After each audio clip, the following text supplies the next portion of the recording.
Olá pessoal, bem-vindos a mais um episódio de Scout Talks. Este é um podcast da ProScout onde entrevistamos os principais intervenientes do jogo. Hoje temos connosco Francisco Chaló, treinador português de 55 anos, que depois de passar por todas as divisões em Portugal, rumou na época passada à Argélia para orientar o Paradou e tem vindo a fazer um excelente trabalho. Muito bem-vindo, Francisco Chaló. É um prazer enorme termos aqui connosco no Scout Talks para falarmos sobre a sua carreira e, sobretudo, sobre o excelente trabalho que tem vindo a desenvolver no Paradou e na Argélia. Muito obrigado, é um prazer também, é todo meu. Vamos então começar por falar um pouco sobre a sua carreira. Passou por todos os escalões de futebol como treinador em Portugal, nas diferentes divisões, desde os distritais até à Primeira Liga. De que forma é que acha que esta experiência e conhecimento de outras realidades o beneficia neste momento, neste contexto atual na Argélia? É uma pergunta bastante interessante, porque eu próprio já fiz uma retrospectiva daquilo que era a minha carreira e daquilo que foi todo o know-how adquirido na minha carreira, com passagens e todas as vicissitudes dessas passagens, nomeadamente naquilo que concerne às condições, naquilo que concerne aos meios de trabalho, aos jogadores à disposição, tudo isso cria dificuldades. A minha carreira, não há dúvida que foi feita sempre de trás para a frente e sempre a ultrapassar obstáculos. Isso, quer queiramos, quer não, é claramente algo que é importante ou torna acho que a importância é mais vital quando nós chegamos a uma realidade que é muito difícil. Eu, quando estou a pintar este quadro, que é muito difícil, até parece que quero valorizar um pouco aquilo que nós estamos a fazer e, felizmente, eu, o Miguel França e o André Mota, que somos a equipa técnica portuguesa cá, estamos a fazer, mas não, nem de perto nem de longe. No contexto da sua pergunta e contextualizando também a minha resposta em relação a isso, eu lembro-me de passar, por exemplo, por clubes que não tinham campos para treinar, que só treinava meio campo. Lembro-me de passar com clubes que não tinham jogadores, não tinham a experiência dos outros, no campeonato onde estávamos inseridos, as condições que nós tínhamos também de recrutamento dos jogadores eram completamente dispares em relação aos demais concorrentes, e isto é uma realidade que, no fundo, estou a passar aqui. Claro que o habitat sendo diferente, a cultura sendo diferente, também posso dizer que o contacto mediante a minha carreira foi progredindo e fui tendo muitos estrangeiros ao meu serviço, também digamos, essa aprendizagem com esses jogadores, com novas culturas, com religiões diferentes, com tudo isso e mais alguma coisa, com hábitos até diferentes de treino, no fundo veio ajudar e de que maneira para suportar, e a palavra é mesmo certa, suportar, por um lado, e depois ter a capacidade de adaptação por outro, mas fundamentalmente perceber qual era o caminho que se tinha que traçar para o desenvolvimento do nosso trabalho em relação a tudo isto. Porque depois há aqui uma vertente que aparece, que é claramente a pergunta como se fazer e qual é o melhor caminho. E o que nós conseguimos fazer aqui e o que nós chegamos à conclusão é que nós temos que nos contextualizar, mas nunca perdendo aquilo que é o foco do que pretendemos. E principalmente saber até onde é que as coisas podem ir. E esse trajeto obriga muita coragem, por um lado, porque há muitos obstáculos. Obstáculos esses, quando eu digo obstáculos, as pessoas podem pensar que são só os jogadores. Não é verdade.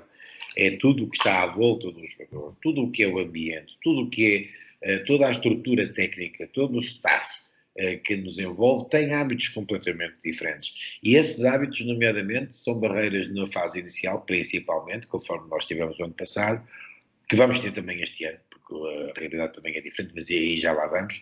Mas no ano passado, por exemplo, aquilo que eu posso historiar de uma forma muito concreta é que nós tínhamos dificuldades de fazer com que os jogadores percebessem qual era a realidade profissional e conforme nós pretendíamos o desempenho, não só da própria metodologia de treino, mas também daquilo que era o comportamento profissional antes e pós-treino, tudo isso eram vertentes a assinalar, mas também tudo o que os envolve, e quando nós falamos aqui a figura manager, secretário técnico e tudo isso à volta, e mesmo até o staff médico, tem muita dificuldade em perceber isso. E depois tem muita pouca coragem em fazer valer aquilo que são valores de rigor, valores corretos.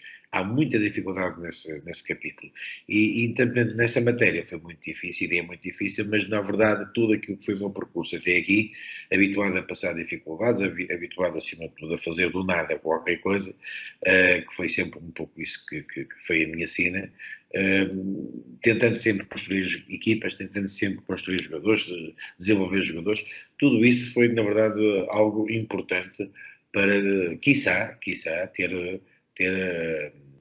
alguma dose de sucesso, paciência, perseverança e principalmente nunca baixar os braços em relação às dificuldades que são imensas que nós passamos aqui. Ou seja, foi um estágio, aquilo que tudo que passou em Portugal, nos diferentes escalões, foi um estágio para aquilo que está a encontrar hoje em dia aí na Argélia. Sabe, isto é um estágio, mas é como ir para o espaço e primeiro fazer uma experiência no simulador, não é? E depois vai-se para a nave. É um simulador. Isto aqui é exponenciado, não é N, mas tem na verdade um expoente muito grande. Mas eu acho que eu acho que podia confidenciar uma coisa para mim muito importante.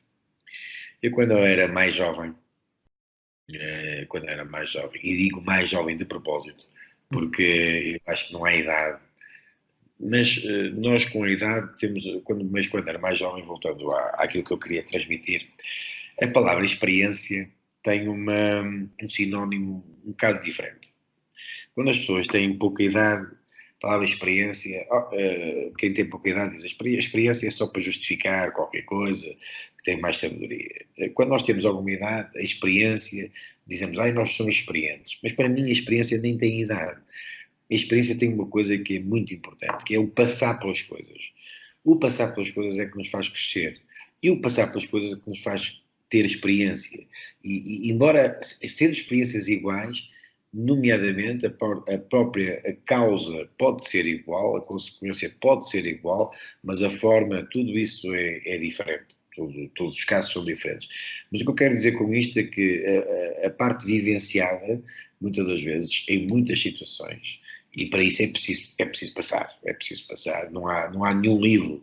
Eu, por muito que eu queira escrever um livro sobre a experiência aqui na Argélia, nunca irei transmitir verdadeiramente, por muito que eu queira ser real e fidedigno e até ir ao pormenor, nunca conseguirei transmitir verdadeiramente aquilo que é uma experiência aqui, porque há de coisas que só mesmo o momento é que nos faz refletir, o momento é que nos faz atuar, o momento é que nos faz tomar um determinado caminho. Mas é aquilo que eu sabia e tinha a consciência, é que nós temos que ter uma ideia de onde é que nós somos, por onde é que nós vamos e o que é que queremos efetivamente ser.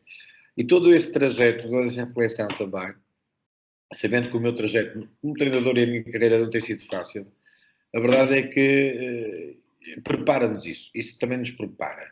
O nosso coaching, nós às vezes falamos de coaching para os outros, mas o nosso próprio coaching é muito importante para fazer as coisas e para desenvolver as coisas. E eu acho que, sabendo de antemão que nada é fácil, aliás, aquele lema que se fosse fácil não era para mim, é uma realidade mesmo que tem vindo a acontecer, e portanto encaro isso sempre como desafios a vencer e prepara-me também do ponto de vista psicológico para ter maior capacidade não só da aferição, mas também daquilo que é a atuação nos vários cenários possíveis e imaginários.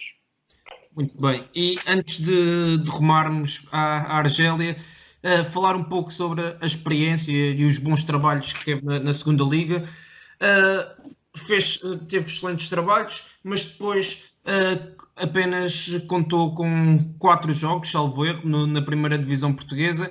O que é que faltou para ter mais oportunidades na Primeira Liga? Faltou o projeto certo para conseguir destacar-se e dar continuidade aos trabalhos que tinha vindo a realizar na segunda divisão? Se calhar foi muita coisa ao mesmo tempo, não é? Primeiro, a minha forma de estar no futebol não permite, se calhar, fazer coisas que me poderiam facilitar o meu caminho, não é?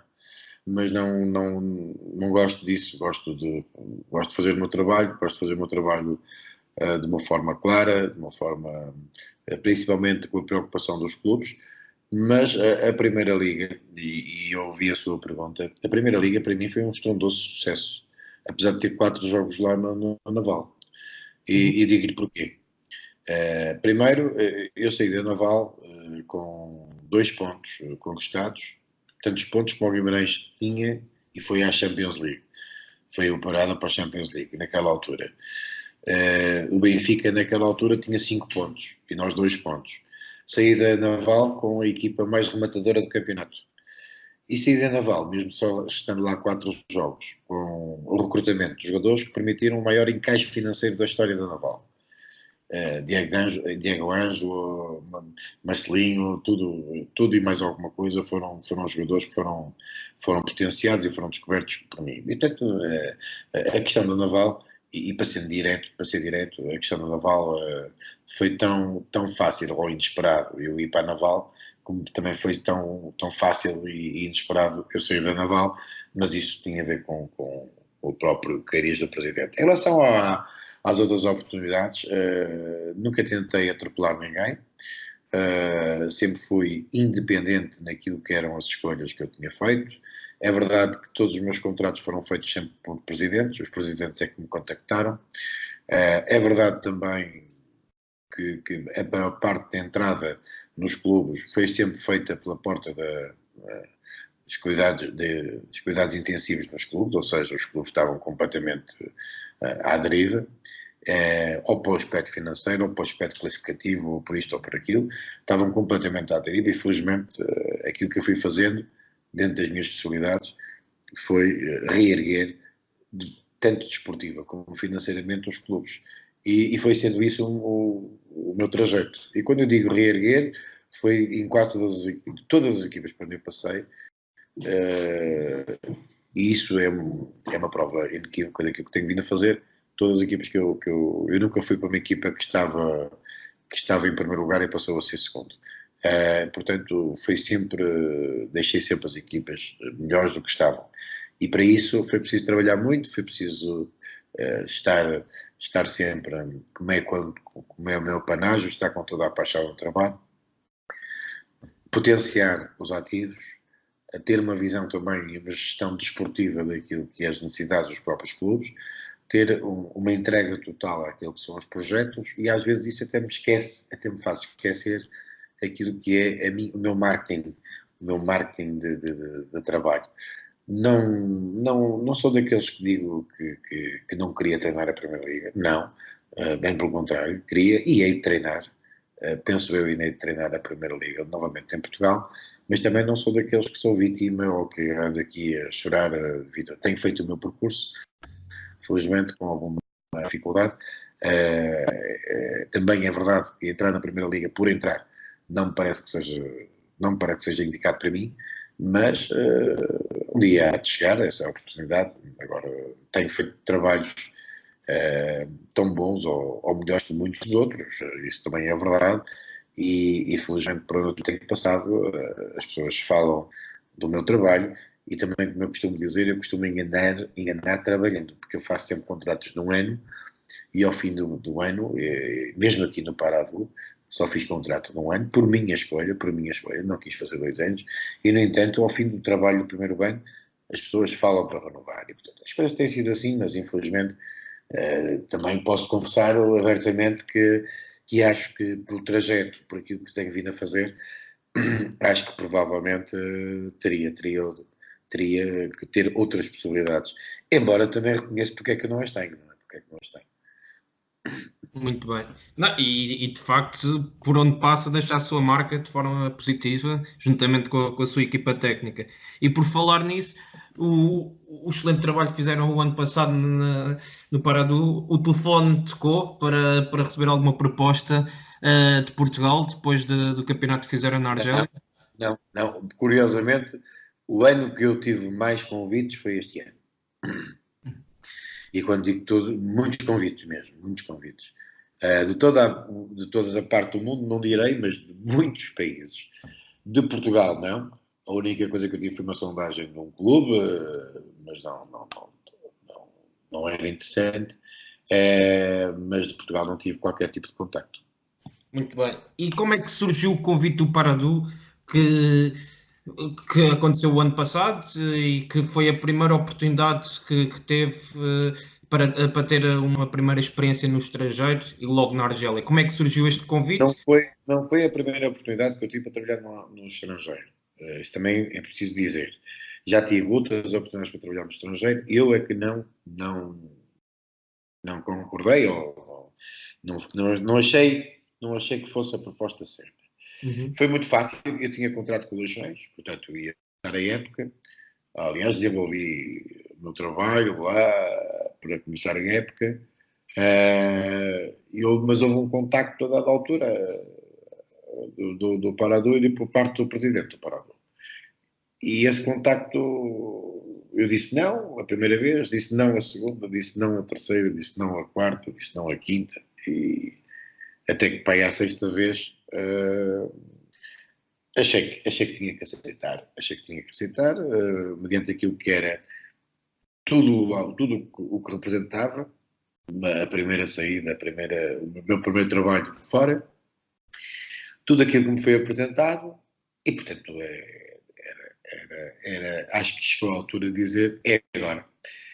Portanto, a Argélia tinha, tinha, tinha tudo, digamos, de bom e de mau que nós conhecíamos, era precisamente por si só um grande desafio.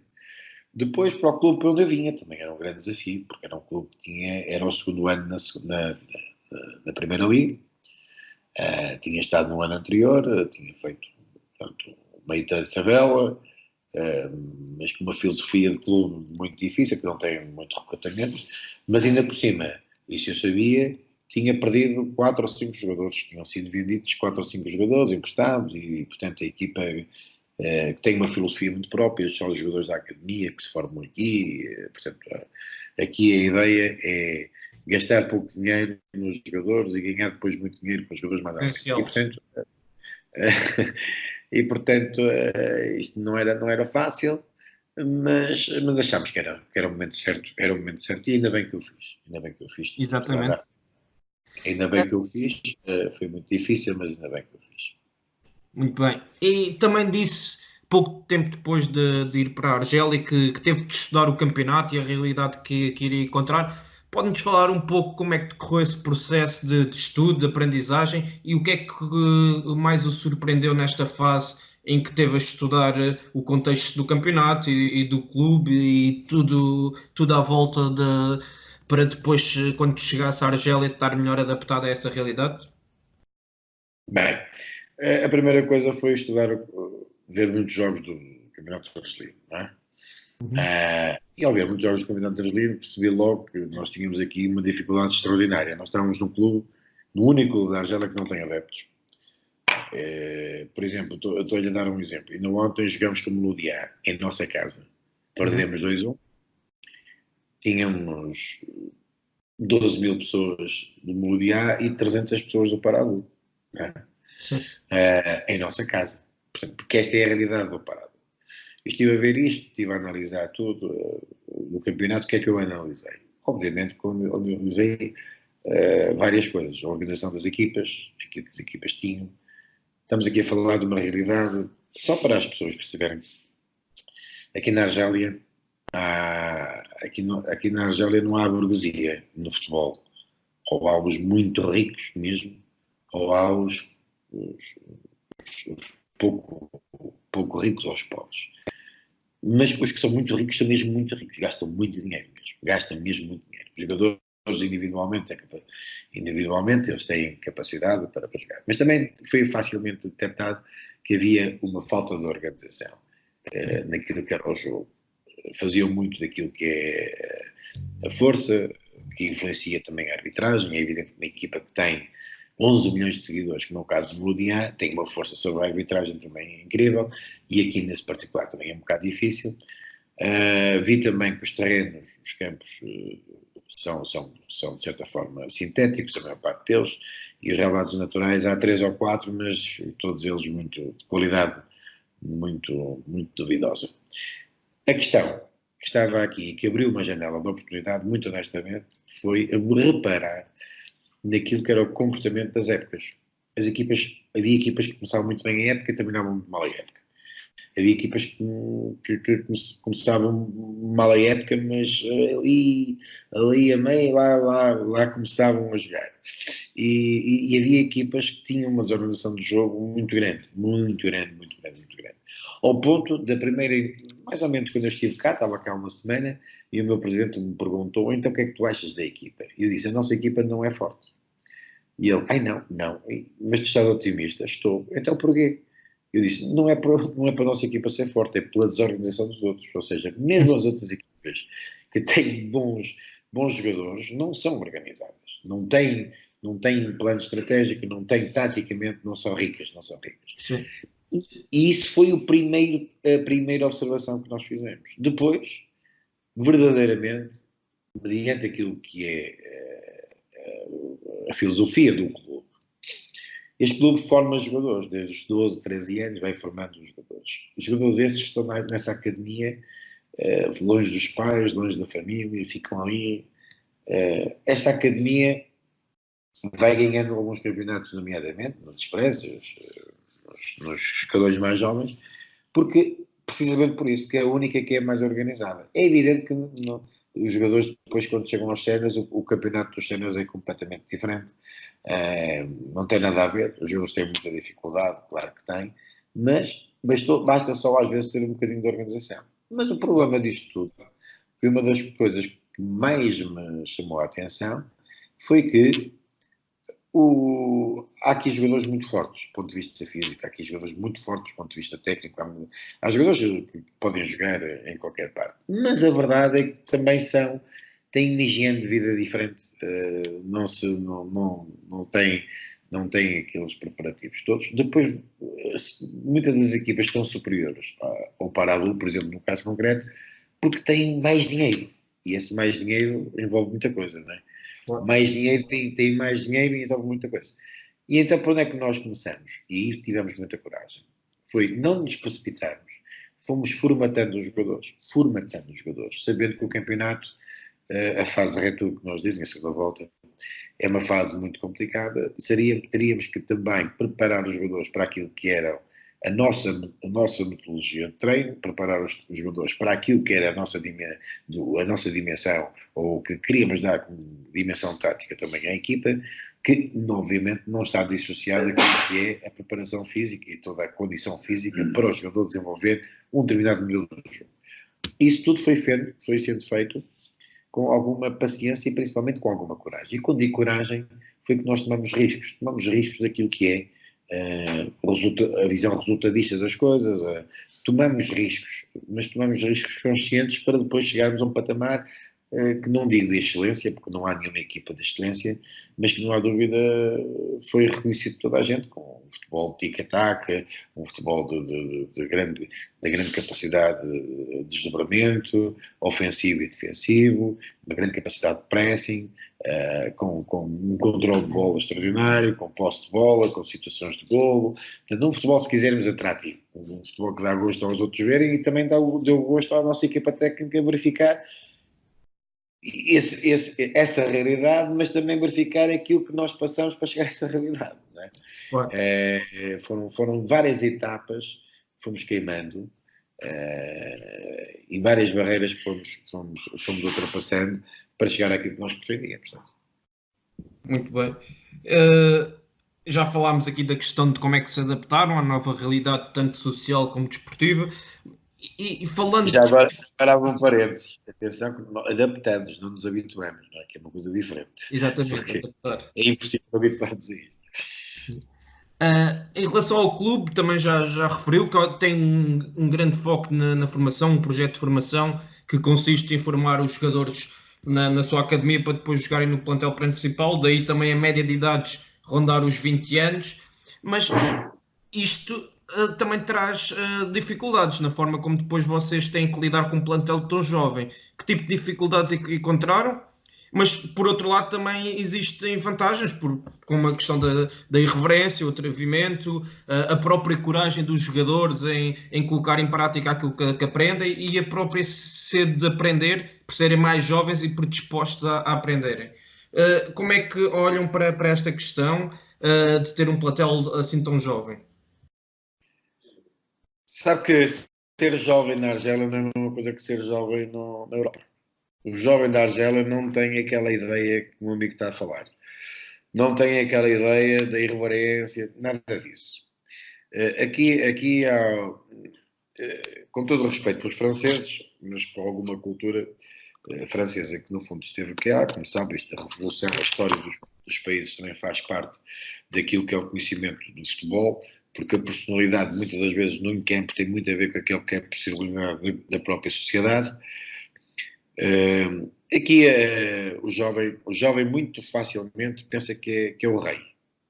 O jovem aqui, e então, como ainda por cima são nascidos e criados numa academia, pensam que chegam à equipa A, ou à equipa principal, e são os maiores. Mas mesmo até, eu posso lhe dar um exemplo. E quem me está a ouvir na Europa provavelmente vai perceber qual é o motivo da realidade. Nós temos o nosso manager, ano passado, temos um jogador que teve um problema no joelho, teve parado um mês, com um entorse no joelho. Ao fim do mês, ele começou a treinar. Portanto, fez trabalho condicionado, como é normal, no processo todo de reabilitação, e ao fim do mês, e estamos a falar corretamente, ao fim do mês, Sim. ele tem a alta médica para trabalhar connosco. Começar a integrar. Sim. Portanto, nós tínhamos um jogo no domingo, ou no sábado, melhor dizendo, um jogo no sábado, e naturalmente ele não foi convocado. Um atleta que está parado um mês. Claro. Ao mês não foi convocado. A primeira pergunta que foi porque é que não tinha sido, porque é que não era convocado? Portanto, isto só para ter uma ideia. Só para ter uma ideia do que é que nós. Estou-lhe a dar um caso simples, Sim, sim. mas isto denota tudo o que é a mentalidade. O que é a mentalidade do jogador. O jovem aqui serve-se, e principalmente neste clube, tem uma particularidade muito sui generis e principalmente algo que é negativo, que é, eles pensam que isto aqui é só uma ponte, é só uma ponte para chegar a um clube maior na Argélia ou a um clube na Europa. E todo este trajeto é um trajeto muito individual, que é isso também cria um problema muito grande. Depois, o autodiagnóstico aqui nunca é feito. Não há, aqui, por exemplo, posso lhe dar um exemplo, um jogador é substituído, não se abraça ao jogador que vai entrar. E, no entanto, são muito amigos, e, no entanto, a religião deles diz isto e isto aquilo, mas nas ações não são nada disso. É muito difícil um jogador que sai cumprimentar o colega que vai entrar. Muito difícil. Porque sai sempre descontente com qualquer coisa. E o problema nunca é dele. O problema é sempre ou do treinador, que não entende, ou do jogador que não lhe passou a bola, ou porque se ele é atacante, se ele é avançado é porque o meio campo não lhe passou a bola, se ele é defesa é porque o meio campo não... Percebe? Não há muita razoabilidade, por um lado, e não há muita capacidade de introspeção para poderem perceber algumas coisas. E isto tudo não dá a tal irreverência que nós, por exemplo, e que falou muito bem, que um jovem habitualmente tem. Aqui não há irreverência. Aqui há jogadores que nunca ganharam nada, por exemplo, e que pensam que são capazes de ser os maiores do mundo. Portanto, há aqui uma. Mas isto é cultural, há um chauvinismo que é transversal a toda a sociedade e que no futebol, porque na verdade o estatuto de jogador de futebol aqui é sempre um estatuto, algo sempre muito, muito valorizado, acaba por ser é perverso e acaba por ser nefasto para aquilo que é o desenvolvimento dos atletas. E por isso é mais um problema. Isto é mais um problema. Eu vou-lhe dar um exemplo agora atual. Nós tivemos mais uma sangria na equipa, vão ser 3 jogadores vendidos, um deles foi para Portugal, outros 2 vão para a França, e nós tivemos aqui mais 5 jovens jogadores que saíram com 18, 19 anos, saíram das camadas da academia para a equipa, porque nós não temos recrutamento exterior. E nós temos a CAF, né? A Confederação Africana do Futebol, foi histórico, conseguimos pela primeira vez e tudo. Mas nós fomos fazer um estágio. Fizemos na Eslovénia durante 15 dias. Fizemos um estágio, desenvolvemos o nosso trabalho, os jogadores estavam todos motivados nisso, tudo bem, com o sistema de jogo, com o modelo de jogo, com tudo bem enraizado, com algumas dinâmicas, com os jogadores jovens até a jogar com boas dinâmicas. E outros que estavam ano passado que não jogavam, que obrigatoriamente têm que jogar.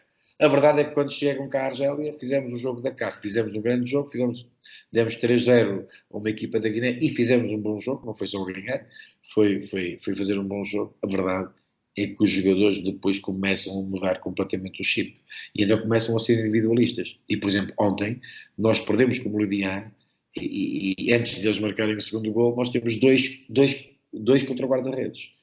2 para o guarda-redes e o jogador não passa a bola ao lado porque quer marcar o gol, percebe?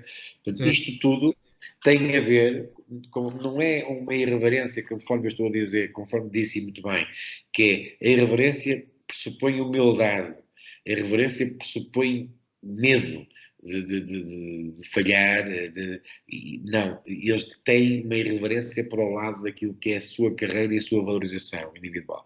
E então pergunta-me muito bem como é que se vai fazer isso?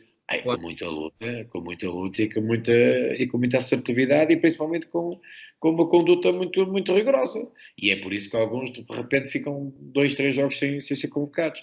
Agora, nós também somos humanos por um lado. E por outro lado também percebemos que o quadro de efetivo da nossa equipa é muito reduzido. Muito reduzido. Nós agora tivemos um jogador que não jogou este jogo, tem 19 anos também, que é um avançado, que veio substituir o Nadji, que veio da formação, já estava a trabalhar um pouco connosco para sair de Vitor bem no ano passado. Não jogou porque faleceu o pai, evidentemente, é normal, mas isso tudo é uma falha logo para a nossa equipa, é algo que condiciona tudo. Uma falha de 1 ou 2 jogadores, no panorama atual da nossa equipa, numa equipa que é jovem, falta muita maturidade, acaba por ser muito complicado. E aqui na Argélia, vou dizer mais, a maturidade ainda é muito mais importante. Aqui na Argélia, o tempo útil do jogo para uma equipa que, por exemplo, está a ganhar, é uma coisa incrível. Quem tiver maior maturidade, mata o jogo completamente. Mas mata o jogo. Cai um, cai outro, e depois cai mais outro, depois cai o guarda-redes, depois cai... não interessa se a bola foi na outra baliza, quase que ia sendo golo. O guarda-redes atira-se para o chão e fica ali, e depois fica ali 3 minutos, 4 minutos, assim, com uma facilidade, e depois chegamos ao final do jogo, são 3 minutos, percebe? Isto também depende da grandeza do clube, também, mas depende também da maturidade do jogador. Nós somos a única equipa que não fazemos jogo negativo, não é porque o treinador, e digo isso com tanta frontalidade, não é porque eu diga que não, porque só na verdade alguém que não é inteligente é que vai para a guerra com fisgas quando todos têm espingardas, não é? Claro. Mas a verdade é que não conseguem fazer. São demasiado vaidosos, e isso é um dos problemas maiores que tenho aqui nesta equipe, para desenvolver o trabalho. Agora, claro que a nossa satisfação é quando conseguimos limar algumas coisas, mas o problema é que nós temos a noção que a nossa equipa só rende se estiver primeiro a cumprir religiosamente, só se estiver a cumprir religiosamente aquilo que é o nosso jogo. E se estiver no seu máximo, ou seja, se estiver mesmo numa concentração máxima. Muito bem. Foi uma explicação muito detalhada e muito interessante, que nos permite perceber como é que é o contexto social e o contexto que vocês passam todos os dias para trabalhar num plantel tão jovem. Ainda sobre essa questão e sobre as infraestruturas e as condições do clube, como é que vocês conseguem maximizar essas condições que são disponibilizadas e que não são muitas, como já falaram? Por exemplo, jogam num estádio e que não tem adeptos, um clube sem adeptos, e que Sem estádio também. Sem estádio. exatamente, exato, jogam num estádio do rival e com um clube sem adeptos, e que entraves é que se colocam quando se tenta transmitir ideias ao jogador. Ou seja, são duas questões. A primeira é como é que maximizam as vossas condições de trabalho, e a segunda é como é que transmitem as ideias aos jogadores, uma vez se há barreiras linguísticas num país e com os jogadores, como já falou, que são jovens, mas não têm esta irreverência e porque acham que já tiveram na academia, que já sabem tudo, existe falta de cultura desportiva nesse aspecto. Como é que ultrapassam todas estas barreiras? Trabalhando muito. E Trabalhando mesmo bem, muito. trabalhando muito e bem. Trabalhando muito. E quando digo trabalhando muito, é que o nosso dia, nós, equipa técnica, nós vivemos juntos no mesmo apartamento. Foi a minha escolha, foi assim que eu pretendi. O apartamento, felizmente, é bom, permite-nos isso. Vivemos juntos e trabalhamos muitas horas. Muitas horas. Muitas horas. E trabalhamos muitas horas precisamente a dissecar o pormenor, o detalhe. A fazer tudo o que cientificamente eu podia dar aqui uns palavrões incríveis, não é? Mas nem quero falar, nem quero ir por aí, nem quero ir por aí. A fazer tudo o que se faz numa grande equipa em que tem não só 3 elementos na equipa técnica a trabalhar, mas tem para aí 10. Nós fazemos tudo, fazemos avaliação de esforço, fazemos todos os trabalhos que nós temos numa plataforma desenvolvida, Miguel França e connosco também, com os itens todos que nós pretendemos para tentar fazer tudo e mais uma coisa ao pormenor. Ou seja, nós vencemos pelo cansaço da sabedoria, da competência e do esforço. Vencemos quando o jogador olha para o lado e precisa de saber alguma coisa, está aqui aquilo que tu querias saber. O que é que tu queres saber mais? Vencemos com aquilo que é a nossa ideia de dizer isto vai acontecer, tal coisa em tal parte. Nós vamos fazer este trabalho porque vocês, em tal parte, vão ter o reflexo, vão ter o reflexo deste trabalho. E, portanto, isto tudo, bem de ser muito franco. Eu podia estar aqui a dizer que é muitos truques, disto e daquilo. Não. E depois ter uma personalidade, a personalidade de saber nos afirmar, de vencer aquelas barreiras, porque eles são muito, como é que eu posso dizer? Eles são muito cooperativistas entre eles, principalmente na proteção daquilo que é o mal, percebe? Por exemplo, um jogador chegar atrasado era normal, e às vezes é normal. Um jogador dizer que vem para o treino e que chega a determinado, nós temos um ponto de reunião e vamos treinar a qualquer lado. É normal, o jogador por si só, era normal, o jogador por si só decidir aparecer lá, naquele sítio, porque ia de carro em vez de ir de autocarro.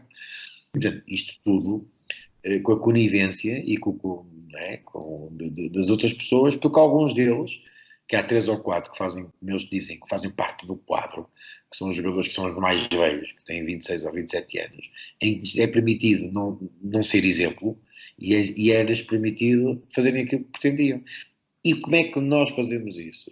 É pela forma mais simples, que é bater na mesma tecla, e hoje não joga, mas não joga porquê? Porque chegou, não rendeu, não trabalha, não joga, e pronto. E ponto final. E por isso é que quando eu falei da coragem, a coragem tem a ver um pouco com isso, é tomar algumas decisões que são muito difíceis de tomar, contra tudo e contra todos, não é? Porque depois há aquela história do jogador que ganha mais dinheiro no plantel não jogar, não é? Claro, e às vezes nem as decisões podem nem ser favoráveis ao grupo de trabalho, mas é uma demonstração de força e de quem manda para não deixar. Às vezes é preciso olhar para o dia da manhã sem ter medo do presente. Não é? Exatamente, para também não deixar que mais casos se sucedam. Não é? E isso tudo é um desgaste constante. É um desgaste completo. Nós aqui os três portugueses, os três mosqueteiros, como eu costumo chamar, nós às vezes até brincamos com isto. Quando há um dia que não há um problema, nós até achamos estranho. Já começamos a estranhar porque não há um problema qualquer. Não é porque o jogador, depois, a palavra moral, acho que é uma coisa interessantíssima até para quem está a ouvir, a palavra moral é utilizada por tudo. Por exemplo, quando lhe perguntam a um jogador, olha, o que é que tu tens? É a minha moral que está em baixo. Mas porquê? Tu jogaste. É a minha moral está em baixo. Porquê é que tu não estás a treinar bem? A minha moral está em baixo. Mas depois não sabem explicar porque é que a moral está em baixo. Não é? É a moral que está em baixo. Portanto, há tudo uma justificação muito simplista, mas para eles é muito categórica. E, portanto, estas coisas são um pouco como são um pouco assim, a moral, a justificação do insucesso ou do mau rendimento tem a ver com isso. Muito bem. Vocês o ano passado ficaram em terceiro lugar, foi o primeiro ano na Argélia. Excederam as expectativas, as vossas e as do clube, e quais é que são as expectativas para esta temporada? Esta expectativa para esta temporada é só manutenção. Manutenção, claro. Aliás, eu tive uma das razões que houve ali um trabalho muito grande para eu chegar a acordo para ficar, precisamente foi isso. Eu tive várias coisas que tive que fazer, não só a nível daquilo que era todo o staff à minha volta, mas também uma das coisas que disse foi precisamente atenção que este ano, com as condições que estão a dar, é só mesmo uma atenção, e vai ser muito difícil. E vai ser um trabalho muito difícil. E, portanto, não há mais. Só que isto é. Eu costumo dar um exemplo do depósito do dinheiro. Nós temos um depósito a prazo, não é? Quando nós temos lá o dinheiro e vamos tirando dinheiro de lá, há um dia, e se não colocarmos outra vez lá dinheiro, não é? Há um dia que não há depósito a prazo, não é? Há um dia que não há depósito a prazo. E, portanto, é isso que está a acontecer. Não é?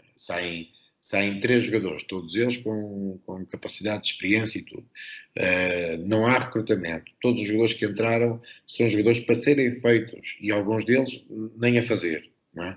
Nem a fazer se consegue, porque isto não há varinhas mágicas, e, portanto, o objetivo é claramente o melhor possível, que é a representação condigna na CAF, e é a manutenção do campeonato. Muito bem. Nós tivemos a oportunidade na ProScout durante esta pré-época, chegámos a ver alguns jogos vossos que tinham feito na época anterior, e de facto é uma equipa que gosta de ter bola, gosta de assumir controle do jogo, sair desde trás, mas para quem nos ouve, como é que o Mr. Francisco Chaló, como é que caracteriza a vossa ideia e o vosso modelo de jogo? E se é muito diferente daquilo que já faziam no Leixões ou no Académico de Viseu? Em todos os clubes é diferente.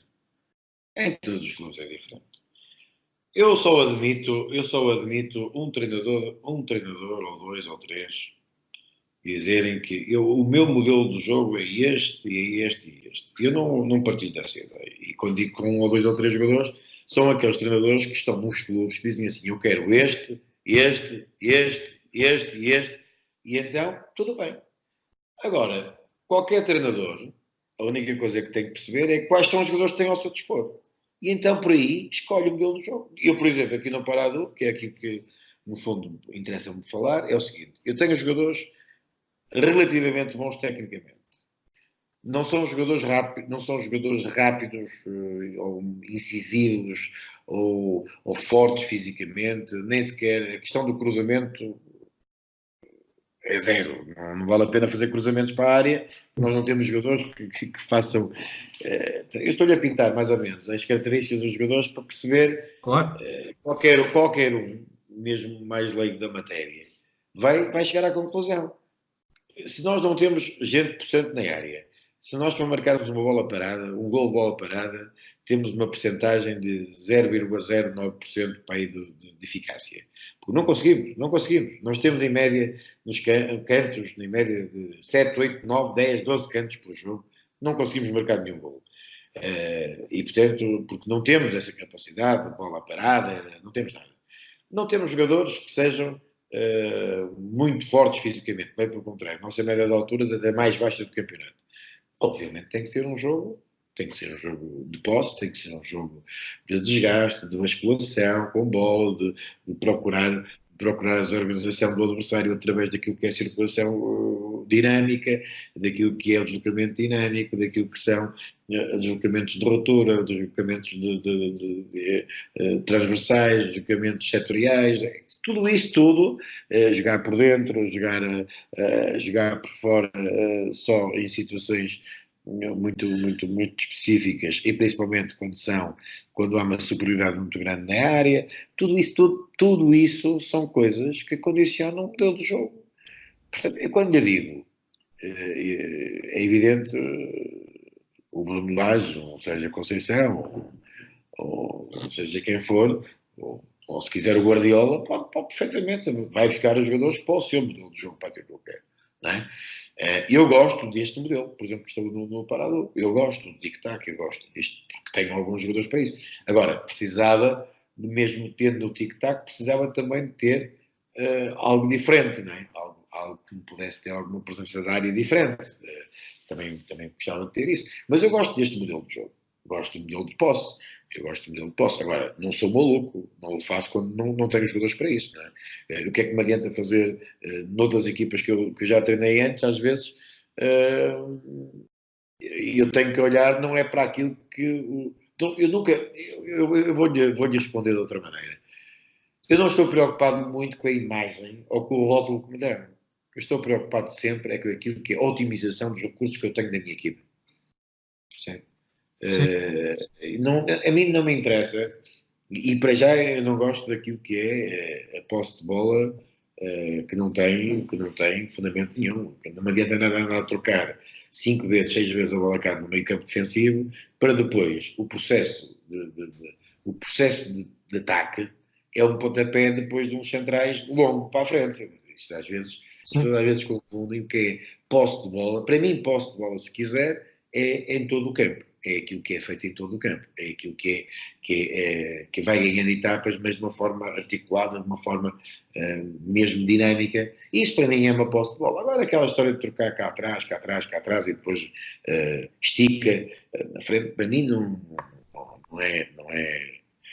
Já tive equipas que em 2, 3 toques eu estava na frente num processo ofensivo, já tive equipas que é o contrário, também em posse, já tive equipas que só mesmo em transições é que eu poderia jogar, já tive equipas que tinham uma capacidade extraordinária de materialização de jogadas ofensivas em transições e ataque organizado, já tive vários exemplos, mas eu não sou uma pessoa e isso confesso, dentro do meu diagnóstico, dentro daquilo que eu penso, de que sou mesmo, não sou uma pessoa preso ao modelo e teimoso para um modelo quando esse modelo não é execuível na minha equipe. Muito bem, é isso. Tem a ver com o contexto e olhar para aquilo que temos e trabalhar em função disso. Exatamente. Uma questão agora relacionada com a Argélia, que recentemente sagrou-se campeã da Taça das Nações Africanas e estiveram sempre num excelente plano.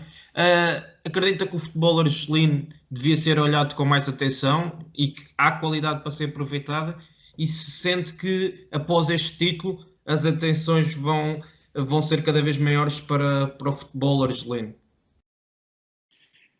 Já diz o velho ditado popular, o rio corre sempre para o mar, não é? O que quer dizer que quando as pessoas ganham, às vezes as pessoas olham de outra maneira, não é? Olham de outra maneira. Não, é evidente que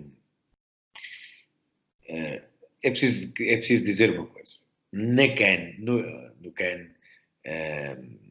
a Argélia esteve presente na prova e venceu-a só com um jogador que está a jogar na Argélia. Curiosamente foi o nosso jogador, o miúdo de 19 anos, o Hichem Boudoy.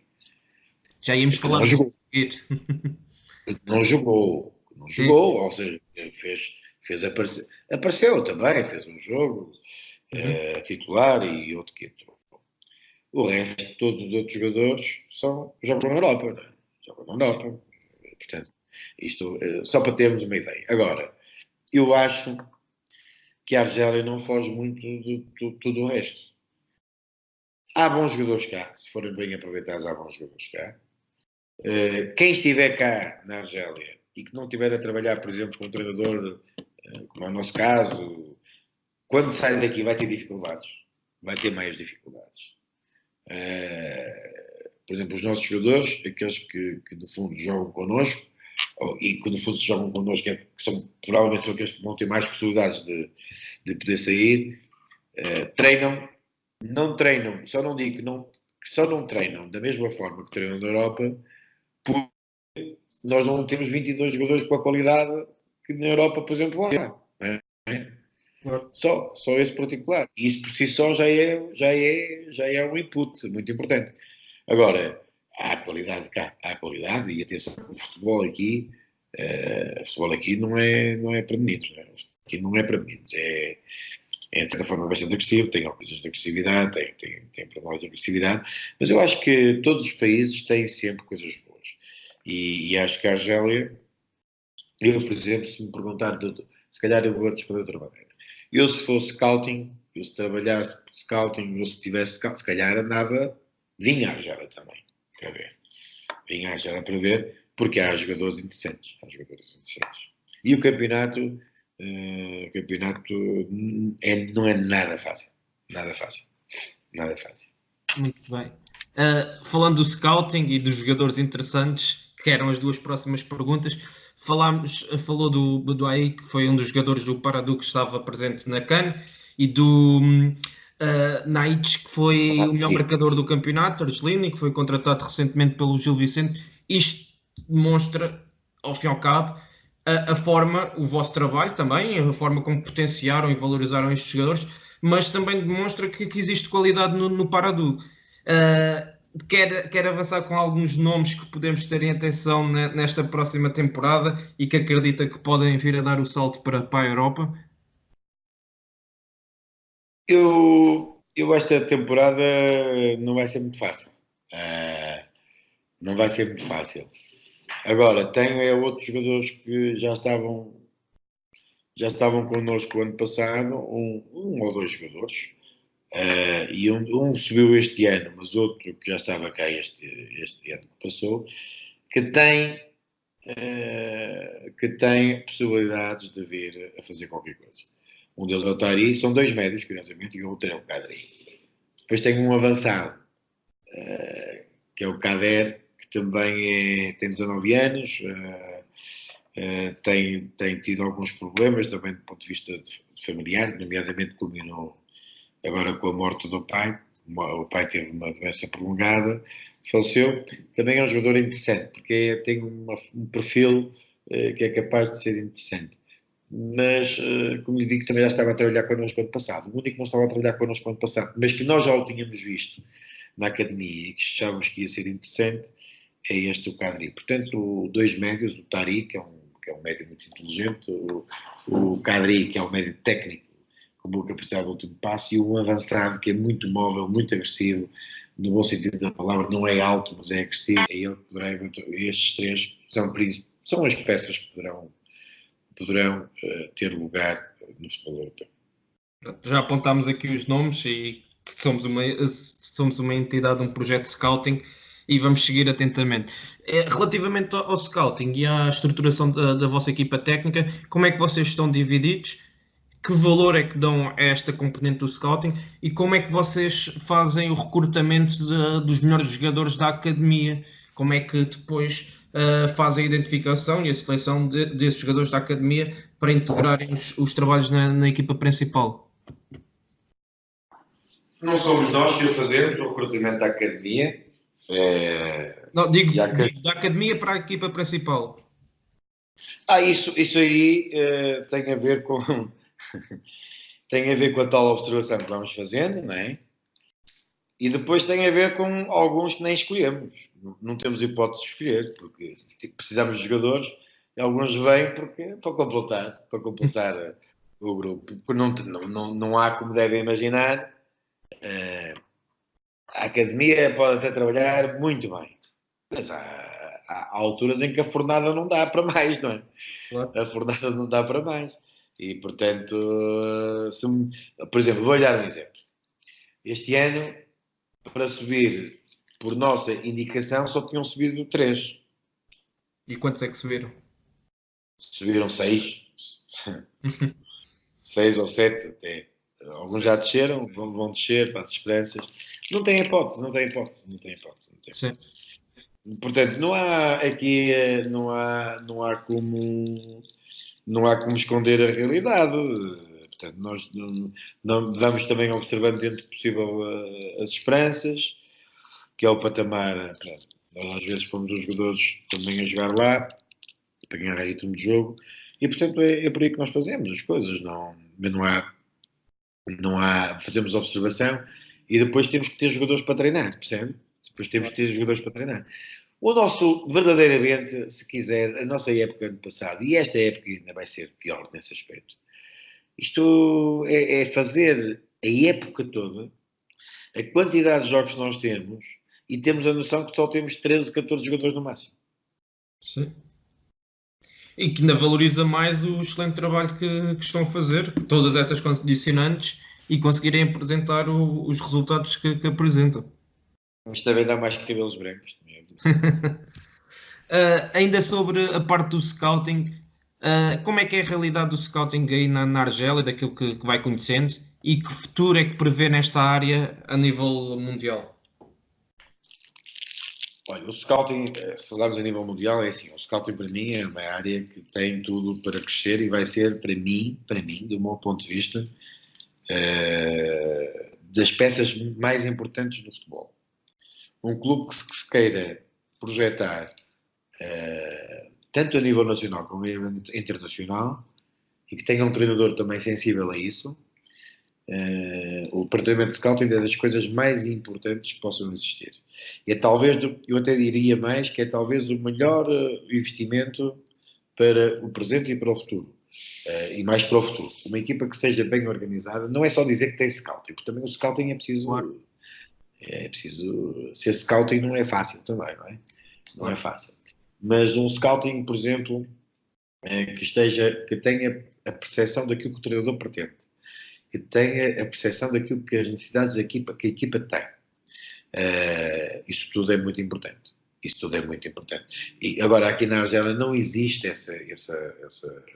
Aqui na Argélia o scouting é muito simples.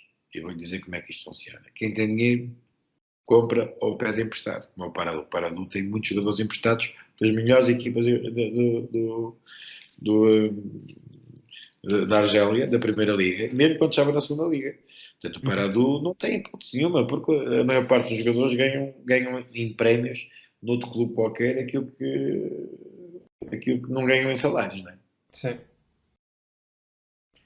Muito bem. E há pouco perguntava sobre a questão da estruturação da vossa equipa técnica, como é que vocês estão divididos entre os três, em termos de funções?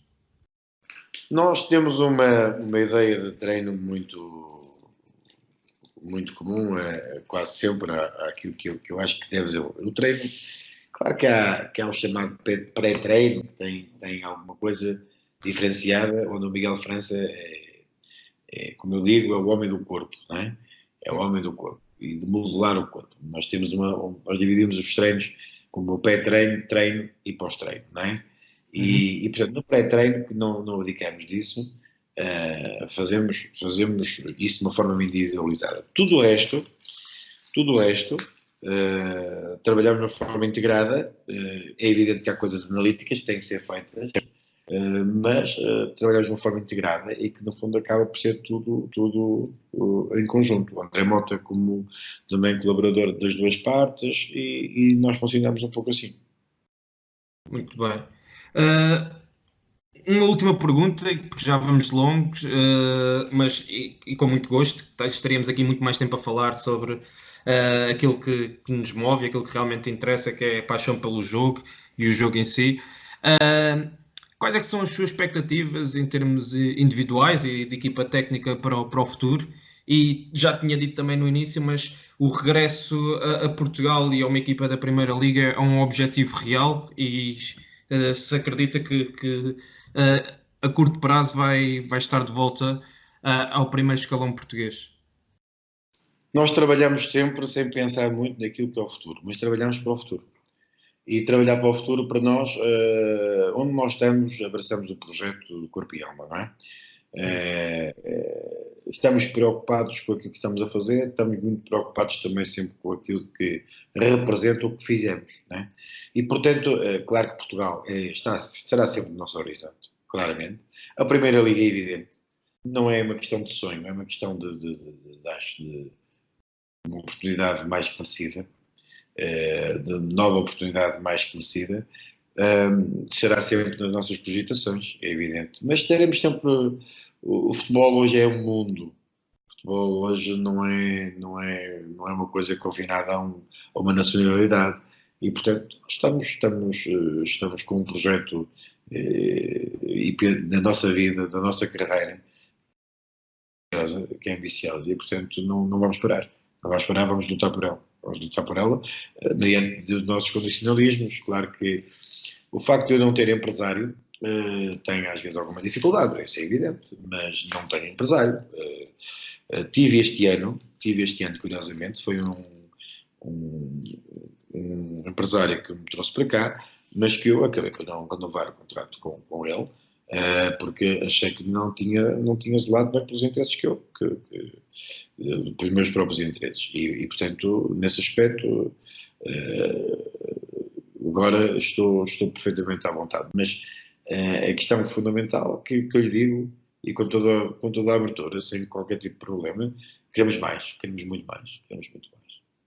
E acreditamos que vão chegar ao patamar que desejam e em nome da ProScout foi um gosto enorme ter aqui o Mister connosco a partilhar um pouco da vossa aventura e do excelente trabalho que têm feito na Argélia, no Paradou, e estamos aqui a torcer por vocês e esperemos que façam votos de uma excelente temporada que iniciou agora e que continuem com todo este sucesso que têm elevado o nome de Portugal aí em terras africanas. Muito obrigado. Também é um orgulho muito grande de representarmos Portugal aqui na Argélia e percebemos que Portugal também é mais falado precisamente porque nós estamos cá, por um lado. Por outro lado, também foi um prazer enorme estar a falar convosco e desejo também mais felicidade e obrigado pela vossa atenção. Obrigado, nós. Forte abraço. Abraço. Obrigado por nos terem seguido em mais um episódio de Scout Talks. Sigam as nossas redes sociais no Facebook, Twitter, YouTube, Instagram e principalmente o nosso site em www.proscout.pt. Até à próxima!